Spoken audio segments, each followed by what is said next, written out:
Inicialmente, los principios fundamentales de NASCAR era la de una competición de coches de stock, con la idea de gana el domingo y vende el lunes, usando la categoría como barda publicitaria para la tecnología y diseño de sus autos de calle, mismos que podían ser comprados por cualquiera que pudiese pagarlos.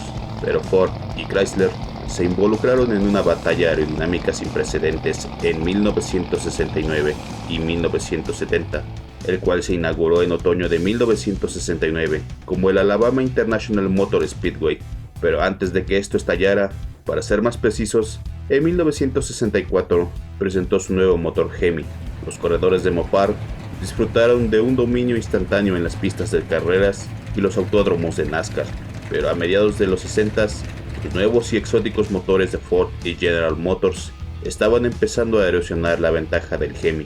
En un intento de recuperar algo de terreno, tanto en la competencia como en las ventas, en 1966 Dodge presentó el Charger, un fastback que parecía un contendiente aerodinámico, pero resultó ser mucho más lento de lo que su forma sugería. 2 años más tarde fue rediseñado con un atractivo coupé con la silueta clásica de la botella de Coca-Cola. El año 1968 trajo consigo un rediseño integral del Dodge Charger, con una nueva parrilla empotrada que conservaba los faros ocultos y un techo de contrafuerte, con ventana trasera empotrada, una parte trasera refinada y un uso mínimo del cromo. El resultado fue la máquina Mopar más atractiva de la década, con un asombroso aumento de ventas, pero no todo era miel sobre hojuelas. Los problemas acechaban en los óvalos. El nuevo Charger se topó con un muro de ladrillos de aire.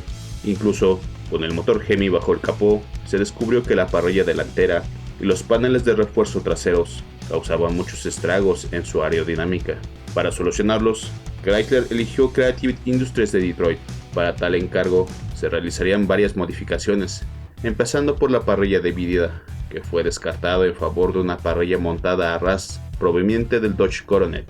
También quitaron la ventana del contrafuerte trasero e instalaron un vidrio trasero empotrado. Un toque interesante que también ayudó a reducir la resistencia fue la instalación de cubiertas cromadas en el pilar A. El nombre 500 se debió a los requisitos de homologación, que pese a ser de 500 unidades, se cree que Dodge manipuló los números, fabricando al menos 392. La mayoría de los Chargers 500 venían equipados con el 440 Magnum, y solo unos pocos se construyeron con el 426 Hemi. Una posible razón fue el precio, ya que el Hemi agregó casi $650 al precio. Eso equivaldría a unos $4,600 de hoy en día.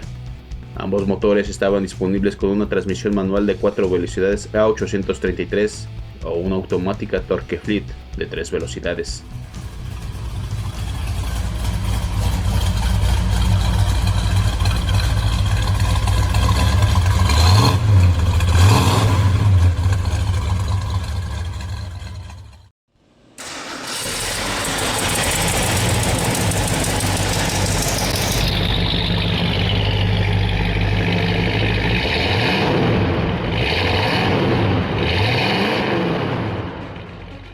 Apenas anunciado el 500, Ford Motors se puso a trabajar en versiones de morro largo de sus autos de carreras, denominándolo como Ford Torino Talladega, en referencia a la famosa pista de carreras de Alabama que se inauguró en 1969. Este sería acompañado por su hermano, el Mercury Cyclone Spoiler. Estos hermanos fueron propulsados por el mítico 428 Cobra Jet, el cual algunos dicen que Ford subestimó su cifra de potencia, insinuando que podría llegar a 500 caballos. Este sería acoplado a una transmisión automática C6 Cross Automatic, con cambios en la columna, o una manual de 4 velocidades, además de un eje trasero sin bloqueo de 9 pulgadas con una relación de 3,25 a 1, dirección asistida, enfriador de aceite, amortiguadores traseros escalonados, resortes y una barra estabilizadora de alta resistencia. Pero pese a las increíbles prestaciones mecánicas, la verdadera carta de triunfo vendría de la aerodinámica. Su transformación era evidente. De la mano del taller del equipo de carreras Holman Modi, este realizó una gran cantidad de trabajo en la parte delantera, para hacer que el automóvil fuera más aerodinámico. Para empezar, los guardabarros delanteros se empalmaron delante de los neumáticos delanteros. Se colocó una nueva nariz con una pendiente de 30 grados, agregando 6 pulgadas a la parte delantera del auto. Esta alteración creó una nariz que forzaba el flujo del viento sobre el auto. Además, la parrilla se montó a ras de la parte delantera. La pequeña apertura entre el capó y la chapa fue revestida con una junta de goma para impedir la entrada del aire y ayudar con la aerodinámica. Otra característica única del Torino Talladega es el parachoques delantero. Holman Modi tomó el parachoques trasero del Fairlane, lo estrechó, le dio forma de V y rellenó la parte superior del parachoques para nivelar el flujo de aire. Estas modificaciones inusuales actuaron como un spoiler para la parte delantera del coche. Además, los paneles inferiores del Torino Talladega se modificaron para que se acercasen 1 pulgada más a la pista. Este truco le dio al Torino Talladega una ventaja al reducir la resistencia del viento y darle al auto un centro de gravedad más bajo.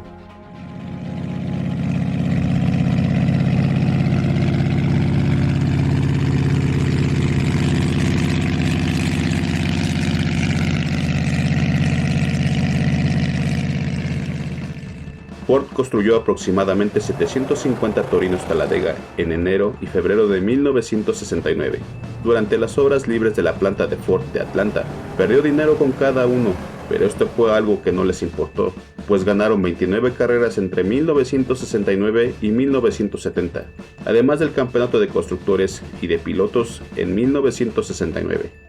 El Torino Talladega impresionó tanto a Richard Petty que dejó Plymouth durante la temporada de 1969.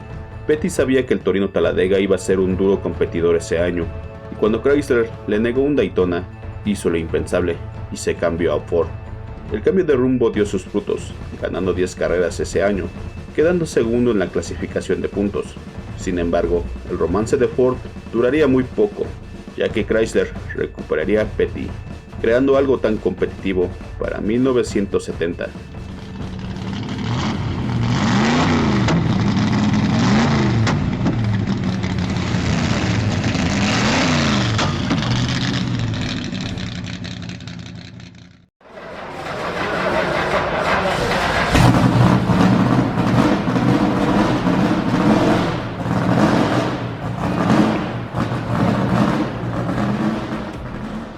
Después de la desgarradora derrota del Challenger 500 ante Ford en la Daytona 500 de 1969, Chrysler decidió acelerar el desarrollo de lo que se convertiría en el Dodge Daytona.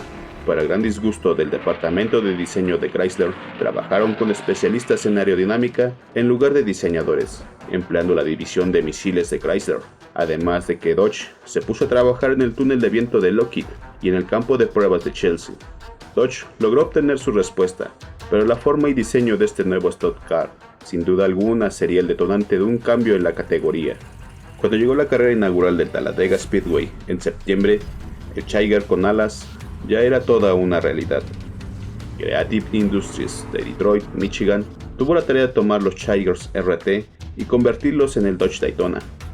Para empezar, la transformación hizo que los guardabarros delanteros y el capó fueran algo más largos, con una inclinación más baja en la parte delantera, un morro cónico de 18 pulgadas, que portaba una entrada de aire frontal más baja y faros emergentes. Las aberturas de las ruedas más grandes ayudaban a acomodar neumáticos de mayor tamaño. Las molduras del parabrisas estaban a ras, como el parabrisas utilizado en el Challenger 500. La ventana trasera también se hizo a ras, a diferencia del diseño original del Challenger de serie. Por supuesto, la característica más cautivadora del Daytona fue su alerón trasero de 58 pulgadas de ancho.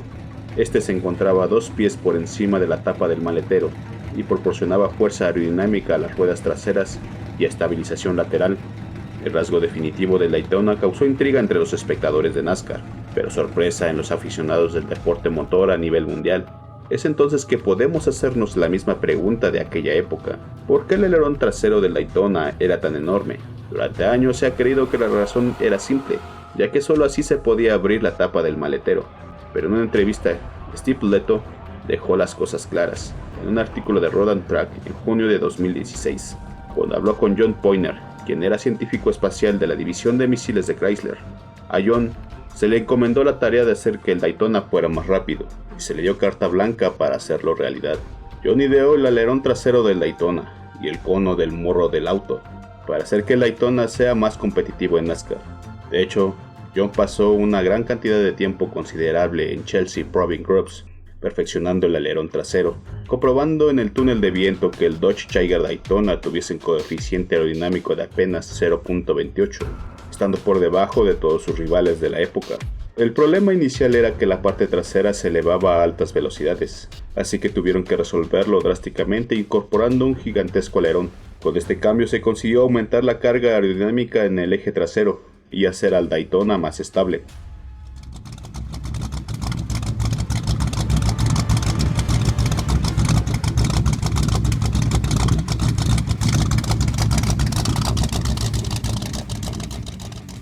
Con el desarrollo concluido, lo siguiente fue llevarlo a producción.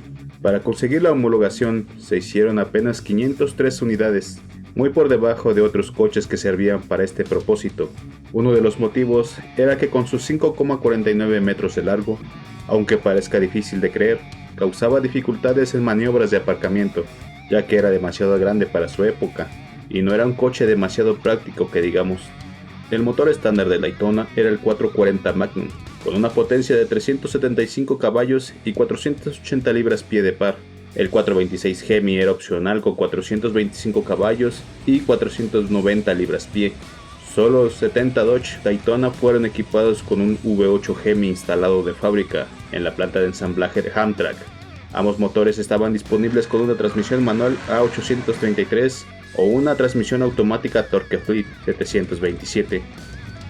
En la pista, su bajo arrastre le permitió al Daytona de Buddy Baker ser el primer auto en romper la barrera de las 200 millas por hora en un circuito cerrado de NASCAR, durante una secuencia de pruebas de ingeniería sobre la durabilidad de la transmisión en el Alabama International Motor Speedway el 24 de marzo de 1970. Aunque lo que hizo que el Dodge Charger Daytona pasara a la historia fue su desempeño en la NASCAR. En la primera prueba en la que compitió, en la Talladega 500 de 1969, ya se alzó con la primera posición. Ganaría otra carrera más ese año y 4 más en 1970. Coincidiría un tiempo con su primo, el Plymouth Superbeat de 1970, siendo apodados cariñosamente como los Winged Warrior.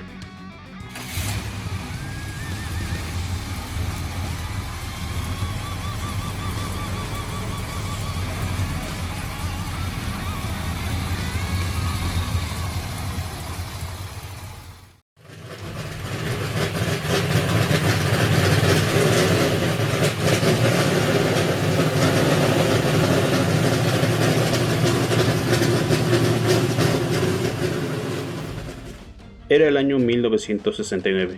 Plymouth acababa de perder uno de sus mejores pilotos de NASCAR, Richard Petty, ya que creyendo que Plymouth ya no sería competitivo en las pistas, unió fuerzas con Ford para la temporada de NASCAR de 1969. Además de que en aquel momento, Plymouth realmente no contaba con un coche capaz de cautivar al rey o darle algo en condiciones para luchar por la victoria.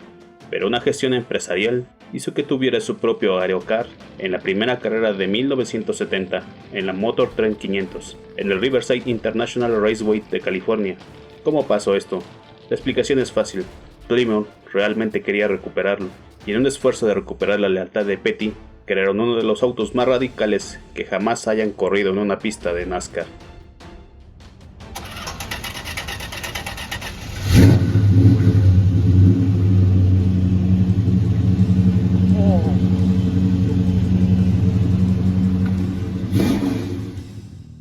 Creado por el mismo equipo que produjo el Dodge Daytona, se colocó un morro aerodinámico de 18 pulgadas en la parte delantera y se diseñó un alerón en flecha en la parte trasera del Roadrunner. La carrocería y el morro suavizados del Superbeat se refinaron aún más con respecto a los del Daytona, y la razón es el vehículo base, el GTX, además de ya contar con los datos técnicos obtenidos durante el despliegue del Daytona. En Plymouth, el único vehículo en condiciones para recibir tales modificaciones sería el Roadrunner.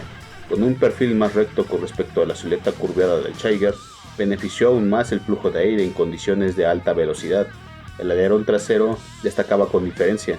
Hay que recordar que en esas épocas el uso de alerones elevados era muy usual, tanto en la Fórmula 1 como en la cercana Can-Am, aprovechando las corrientes limpias que circulaban por sobre el auto, generando una carga aerodinámica efectiva sobre el eje trasero del automóvil.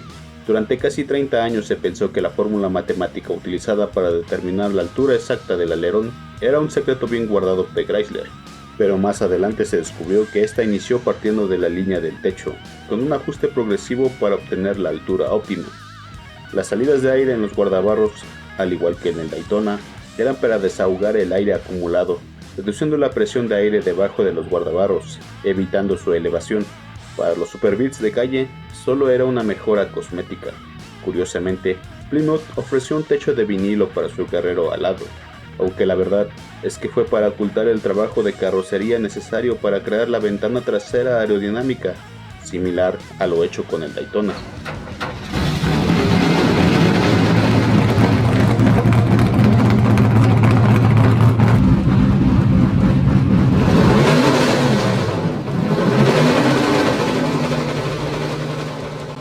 Los motores empleados fueron inicialmente los 440 Supercommando, con la opción de llevar un six-pack, aunque también se llegó a ofrecer con el legendario motor 426 Hemi, pero solo 135 modelos estaban equipados con el V8 Hemi, ya que el 440 era más barato con respecto al Elefante. La transmisión estándar ofrecida en el Superbeat fue la manual del tipo A833 de 4 velocidades, con la opción de la automática Torque-Fleet 727 de 3 velocidades, además de que se ofreció un paquete Performance Axle, que incluía un eje trasero de 3.55 con un diferencial Surgrip. En la calle, el frente y el alerón eran muy distintivos, pero las mejoras aerodinámicas apenas marcaron la diferencia. De hecho, el Superbeat de 1970 fue más rápido en las pruebas de cuarto de milla y aceleración estándar, debido a la mayor carga aerodinámica producida por el morro y el gigantesco alerón.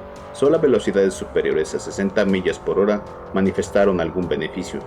Ahora que el Superbeat estaba listo para las pistas, tenía que estar disponible para que lo comprara el ciudadano promedio. Las reglas de homologación de NASCAR dictan que para que un vehículo pueda competir, una cierta cantidad de autos de producción debe estar disponibles para el público en general. En 1970 la regla se cambió a una fórmula basada en el número de distribuidores de una marca.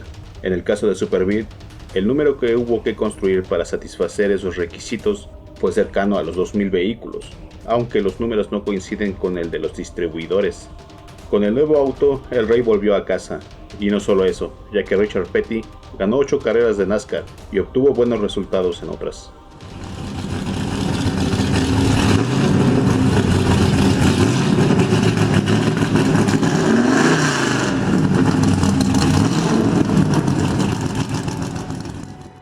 Aquí hay un par de cosas del Superbeat que quizás no sepas. La EPA utilizó un Superbeat para probar las emisiones de los aviones a reacción. El Superbeat, junto con un equipo de pruebas de smog, alcanzaría velocidades de alrededor de 100 millas por hora para seguir al avión por la pista mientras despegaba y así poder recolectar las muestras de emisión. Además, el Departamento de Vehículos Motorizados de Maryland prohibió la venta del Superbeat en ese estado, ya que Maryland no consideró que el cono de la nariz delantera fuera un parachoques real, por lo que declaró que el automóvil violaba las leyes de seguridad del estado. Otro punto fue que en ocasiones los distribuidores llegaban a tener problemas vendiendo estos autos exóticos, llegando a desmontar la nariz y el alerón, regresándolos a su forma más vendible, el Roadrunner, algo que hoy en día es una locura, debido a los exorbitantes precios que llegan a alcanzar estos autos, y lo bien cotizados que están las perfectas réplicas de estos.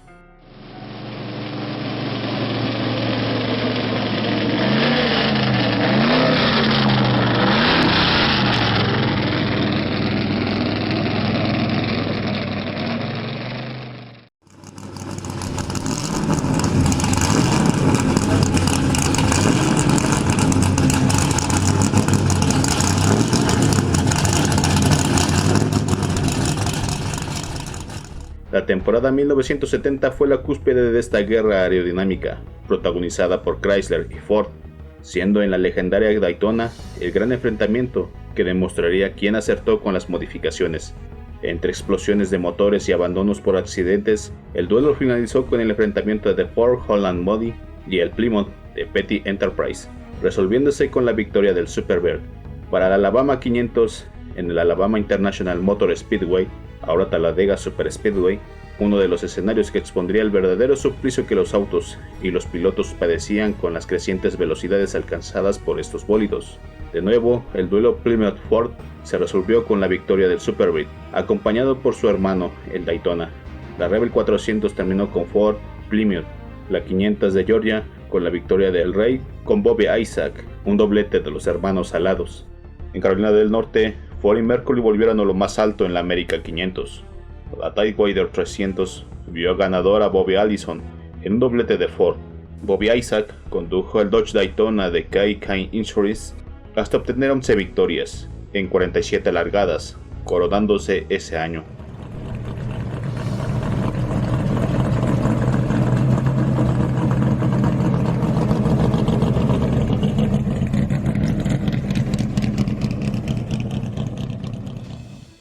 Las reglas de NASCAR implementadas para la temporada 1971 limitaron a los coches aerodinámicos a una cilindrada de motor no mayor a 305 pulgadas cúbicas o el tener que llevar lastre.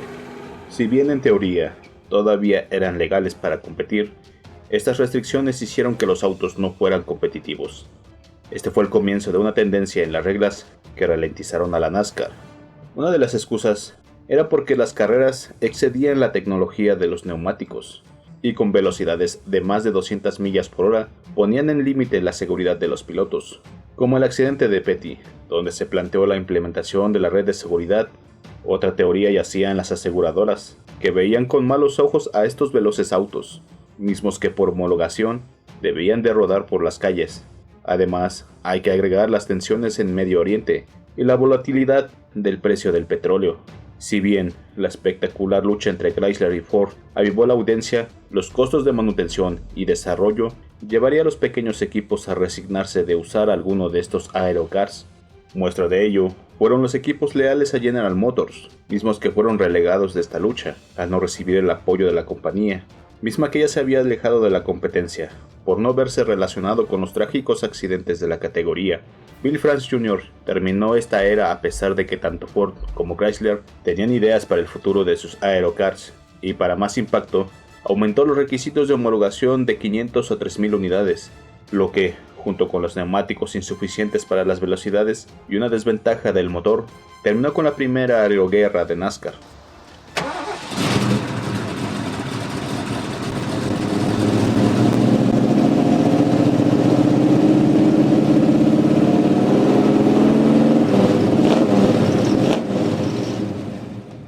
Ford había previsto una respuesta a Chrysler con un equipo dirigido por Larry Shinoda y formado por Jack Pacino, Ed Hall, Butch Harmon y Dick Pettit, con la única misión de recuperar el dominio de NASCAR. Tomaron de nuevo el Torino de 1970, le añadieron un kit aerodinámico y lo llamaron King Cobra. A diferencia de los Wing Warriors, el frontal era de una sola pieza, en lugar de un morro independiente. Tenía una parrilla más grande escondida por debajo y más cerca del suelo, similar a los coches modernos, lo que mejoraba el flujo de aire y refrigeración. Algo poco conocido es que el Super Beat y el Daytona tuvieron problemas de sobrecalentamiento debido a sus pequeñas entradas de aire. Ford mantuvo la línea Fastback, desechando la idea de añadir un alerón. Los tres prototipos construidos fueron equipados con un Boss 429, un 429 Cobra Jet y un 429 Super Cobra Jet. Cuando llegó el momento de probar los prototipos en la pista de Daytona, el King Cobra alcanzó fácilmente los 320 km por hora. Pero surgió un problema. Se descubrió que la parte frontal generaba demasiada carga aerodinámica y la falta de un alerón provocaba que la parte trasera se elevara en las curvas de alta velocidad, volviéndolo increíblemente peligroso de conducir. Era obvio que el King Cobra necesitaba más trabajo si quería competir con el Super Beat o el Daytona, pero lamentablemente sería desechado después de esta prueba. Además de los motivos expuestos con anterioridad, otro factor fue el nuevo presidente de Ford, Lee Iacocca, quien recortó el presupuesto de carreras de Ford y despidió a Larry Shinoda. En cualquier caso, programas de carreras fueron eliminados, dejando los Talladegas y Cyclones en manos privadas.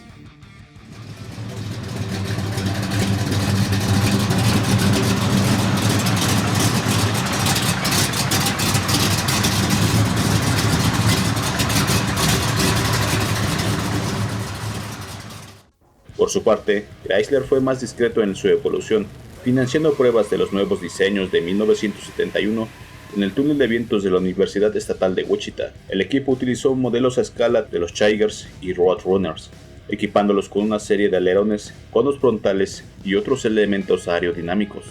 Lamentablemente, todo fue en vano. Con el cambio de reglas de NASCAR, la única prueba del trabajo fue un informe de 406 páginas, titulado Resultados de las pruebas de túnel de viento del Dodge y Plymouth Bay Body de la Serie G para el desarrollo de los coches de carreras de Grand National, mismo que quedó archivado, pero aficionados consiguieron una copia de este informe, junto con sus 350 fotografías, que sobrevivió en la conexión de Greg Winkowski, y fue todo lo que Gary y Pam Weinig necesitaron para construirlos, con la ayuda de Mike Gojek. Expuesto en 2002 en el All Chrysler National, y dada la reacción positiva que recibió el Daytona, el trío decidió construir el Plymouth Superfleet de 1971, basándose en ese mismo informe que les dio una idea clara de cómo habría sido el auto. Uno de los problemas fueron los faros, mismos que no especificaban en el informe, solucionándolo de manera práctica. En cuanto a la mecánica, no diferiría a lo empleado en sus predecesores, pero tal vez el Hemi recibiría más atención en su ajuste, adquiriendo una actualización en la admisión y asegurándose de abastecerse de suficientes propulsores para su homologación, evitando los problemas de escasez de admisión de aire de Hawley, mismos que padecieron en los modelos anteriores, y tal vez recibiendo una evolución de Hemi con el Six-Pack. En conclusión, todo se queda en una especulación. ¿Cómo habrían rendido estos autos en la pista? ¿Se habrían quedado así? ¿O acaso también se sumaría otro factor? Al final, la historia nos dice que la NASCAR apeló a que los autos deberían ser de stock. Irónicamente, tanto Ford y Chrysler acertaron en una futura evolución de la categoría, por lo que Bill France Jr. solo retrasó lo inevitable.